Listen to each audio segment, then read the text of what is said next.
किसी ने बड़े काम की बात कही है।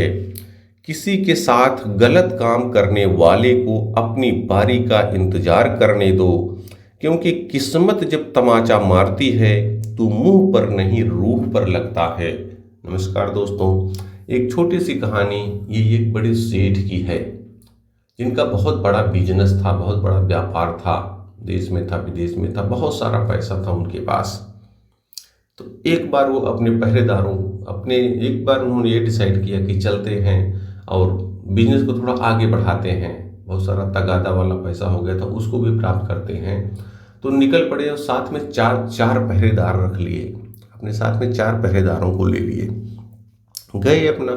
लोगों के पास जाते थे, कुछ बिजनेस डील करते थे और जिनको कुछ सामान दिए थे उनसे पैसे लेते थे। ऐसे करके पैसे लिए, उनको इस कामों में लगभग 10-15 दिन लग गए। वो पहरेदार उनके साथ रहे, अच्छे से उन्होंने बहुत सारा बिजनेस इस व्यापार किया, बहुत सारे पैसे उनके पास हो गए और वो लौटे बैग लेकर के। और चार पहरेदारों को इसलिए ले लिए थे कि ताकि हमारे साथ ही रहेंगे, सुरक्षा हमारी रहेगी, कोई लूट हमारे साथ नहीं होगी। अब वो वापस आ गए, बहुत प्रसन्न थे। व्यापार, बहुत सारा पैसा मिला था, सोना चांदी मिले थे, बैग में रख लिए थे, जो कि बात बहुत पहले की है। वापस आ रहे थे, अब जब अपने घर के करीब पहुंच गए तब उनके मन में आया कि चार पहरेदार तो हैं और आते आते क्या शाम का समय हो गया था। तो सोचे कि चारों चलेंगे अभी, तब शाम का समय है, इन सबको खाना भी खिलाना पड़ेगा। तो दिमाग में आया कि इनको अभी छोड़ देते हैं, तो घर के पास आ ही गए, घर पहुंच जाएंगे। तो उन्होंने फिर बुलाया पहरेदारों को, भैया आप चारों लोग हमारे साथ रहे, इतने दिनों तक रहे, आपके कारण मेरी यात्रा बहुत सुरक्षित रही, आपका बहुत बहुत धन्यवाद, आप लोग जाइए, अब मैं चला जाऊंगा, मेरा घर तो आ ही गया, बस 5 मिनट तो है। तो पहरेदार तो मन में तो ऐसा सोचा, सेठ जी ने कहा था घर तक छोड़ देना, लेकिन अब यहीं से लौटा रहे हैं तो इनकी मर्जी, ये जाने। लेकिन उनका ठीक है सेठ जी, धन्यवाद आपको, भविष्य में फिर कभी ज़रूरत हो आपको तो आप फिर याद करिएगा, हम लोग आ जाएंगे।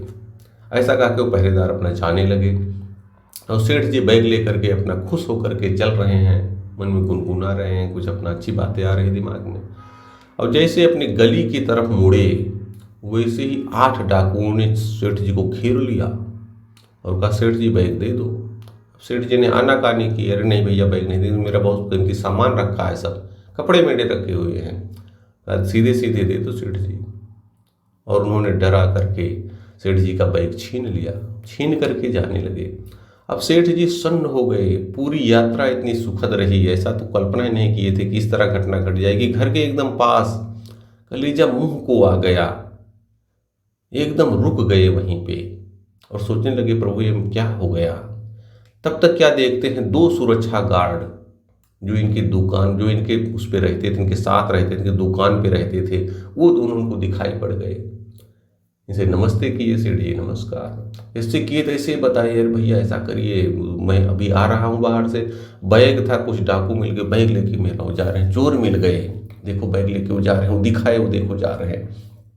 अब तक वो दोनों थोड़ा सा बलिष्ठ थे और उसमें एक के साथ डंडा था, एक के साथ बंदूक भी था, वो दोनों दौड़ पड़े और दौड़े, उनको ललकारे चोरों को, ऐसा करो वो बैग दे दो नहीं तो मार दूंगा। चोर भागे, लेकिन वो चूंकि उनकी परीक्षा भी थी, दोनों दौड़ पड़े और जिसके हाथ में बैग था उसको पकड़ लिए और बैग छीन लिए, उसको कुछ मारे भी, मार के भगा दिए। बैग ले करके आए, वापस सेठ जी को दिए। अब सेठ जी तो बैग पाके एकदम खुश हो गए, उनका कलीजा जो बाहर आ रहा था, एकदम डरे हुए थे, वो थोड़ा कम हुआ और लगा चलो भगवान ने कृपा की, पैसा मिल गया। कहे भैया अगर थोड़ा समय हो तो आप ऐसा करो, मुझे घर तक पहुंचा दो। अब मन में भय आ गया था, कहीं ऐसा ना हो फिर कुछ ऐसा आ जाए।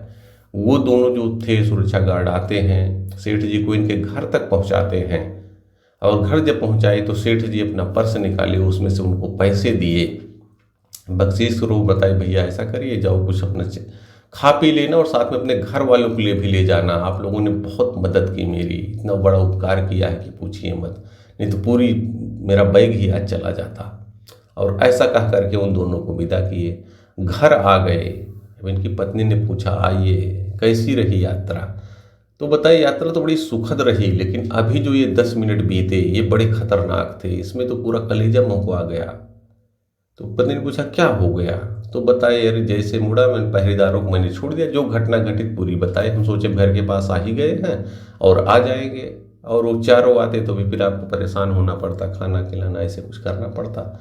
इसलिए हम उनको छोड़ दिए थे। लेकिन जैसे मुड़े वैसे डाकू मिल गए, चोर मिल गए, उन्होंने मेरा बैग छीन लिया था। 8 डाकू थे।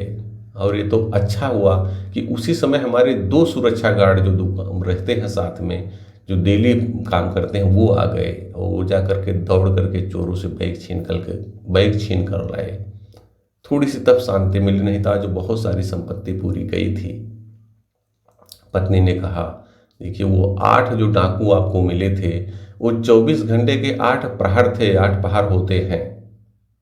और जो ये 2 आपको मिले आपकी रक्षा की, वो 2 मिनट हैं। जो 2 मिनट आप अच्छा काम करते हैं, लोगों की मदद कर देते हैं, वही थे 2 मिनट आज आपको बचा लिए।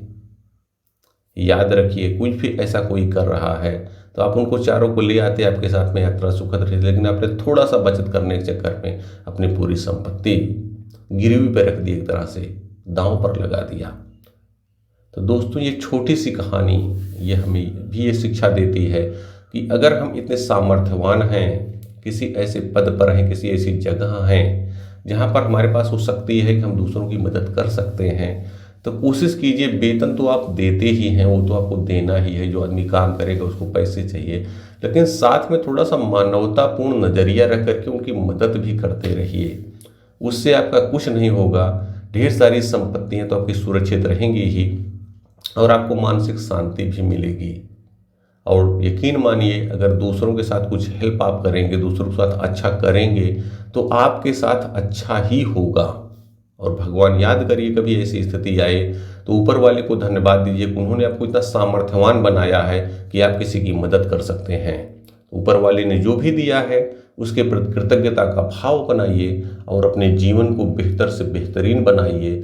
याद रखिए, ऊपर वाले न भूलते हैं न भूल करते हैं। वही आपके अच्छे और बुरे दोनों कर्मों का उचित समय पर फल अवश्य देते हैं।